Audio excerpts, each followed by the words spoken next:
fundamentais, básicos, que governam a mente. As ideias mais básicas, mais profundas, as que são mais caras para o coração humano, que definem o que significa a vida para nós. Esses são os logismos. O problema deles é que eles são verdadeiras fortalezas que impedem que a verdade de Deus, a palavra de Deus, a vida divina, tome posse das nossas vidas. Então Paulo diz, nós estamos numa campanha, numa milícia de guerra contra essas fortalezas na mente de vocês. Interessante, né? E o propósito é derrubar essas fortalezas que impedem que a mente seja rendida a Cristo, para trazer cativo todo o pensamento da mente de vocês a Cristo, a obediência a Cristo. Então veja quão importante para o apóstolo Paulo a questão da mente. Vamos ver outro versículo, onde ele fala do mesmo. Capítulo 12 de Romanos.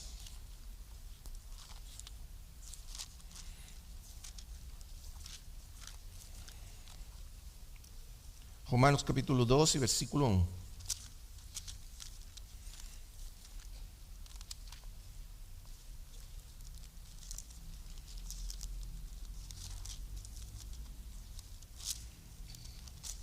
Diz assim: rogo-vos, pois, irmãos, pelas misericórdias de Deus, que apresenteis o vosso corpo por sacrifício vivo, santo e agradável a Deus, que é o vosso culto racional.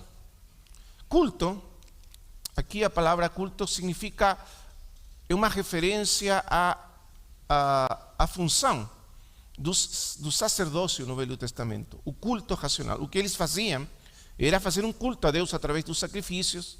Você lembra? Está tudo aí especificado no livro de Levíticos, que, como nos falou o irmão Romeu, é um manual do sacerdócio. E os sacerdotes ofereciam esse culto a Deus através dessas práticas. Só que aqui o apóstolo Paulo, claro, estamos no Novo Testamento, onde não estamos mais na sombra, na figura, mas na realidade representada na sombra, naquela tipologia dos sacrifícios e o culto dos sacerdotes.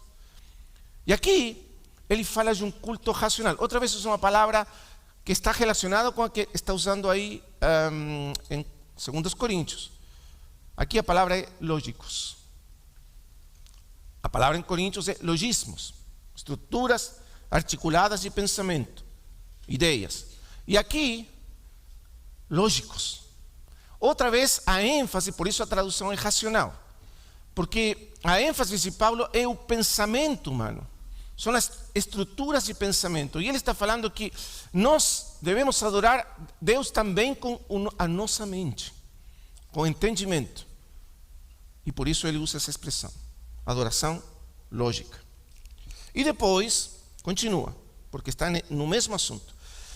E não vos conformeis com este século, mas transformai-vos pela renovação da vossa mente, para que experimenteis qual seja a boa, agradável e perfeita vontade de Deus. O apóstolo usa aqui uma expressão muito interessante, muito importante. Transformai-vos. A palavra grega é metamorfosis, vem da palavra metamorfosis. A palavra metamorfosis, os irmãos já sabem, é usada na biologia para falar principalmente da transformação dos insetos, no mundo dos insetos, como se chamam as borboletas, mas antes de ser borboleta, as lagartas para borboletas. Uma transformação muito radical, né? Você tem um bichinho assim que se arrasta pelo chão, depois tem um bichinho formoso voando pelo céu. Então, transformação, metamorfoses. Essa palavra é usada apenas 3 vezes no Novo Testamento. Uma é aqui, ele fala dessa transformação.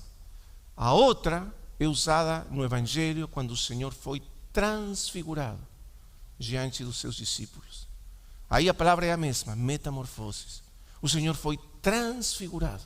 Quer dizer, a a forma visível do Senhor, física, humana, foi transfigurada e levada para uma expressão gloriosa, transformada, como sol, brilhando como sol.